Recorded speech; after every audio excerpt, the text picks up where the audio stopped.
विपक्ष की तकरार तो आम बात है, लेकिन एक हालिया मामले में भाजपा ने राहुल गांधी के विदेशी दौरों पर सवाल उठाए हैं।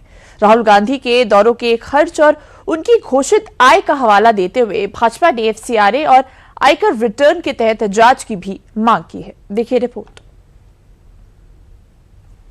विगत 10 वर्षों में 10 असेसमेंट ईयर में राहुल गांधी जी की आमदनी थी 11 करोड़ रुपए।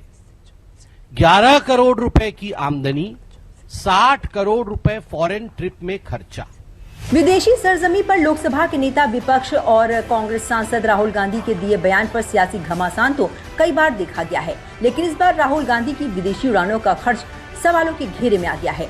गुरुवार को बीजेपी ने राहुल गांधी के विदेशी दौरों का ब्यौरा पेश करते हुए कांग्रेस को निशाने पर लिया है और राहुल गांधी से ये सवाल किया है कि उनके विदेशी दौरों की फंडिंग कौन करता है।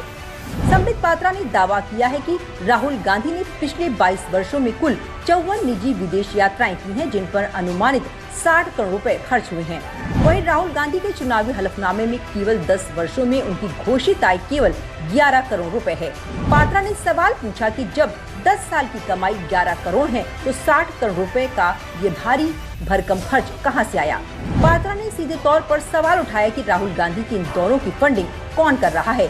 बीजेपी ने पूछा कि क्या ये खर्च राहुल गांधी खुद उठा रहे हैं, भारत सरकार कर रही है या फिर कोई विदेशी एजेंसी या संस्था कर रही है। इसमें हमने कोई कमेटी वाली कि भारत की सरकार ने उन्हें कहीं भेजा है या पार्लियामेंट की किसी कमेटी में चले गए हैं, उन यात्राओं को इंक्लूड नहीं किया है। ये 54 यात्रा वो है जो उनके व्यक्तिगत है, उसमें 60 करोड़ खर्च हुए हैं। 10 वर्षों में, विगत 10 वर्षों में 10 असेसमेंट ईयर में राहुल गांधी जी की आमदनी थी 11 करोड़ रुपए। 11 करोड़ रुपए की आमदनी, 60 करोड़ रुपए फॉरेन ट्रिप में खर्चा।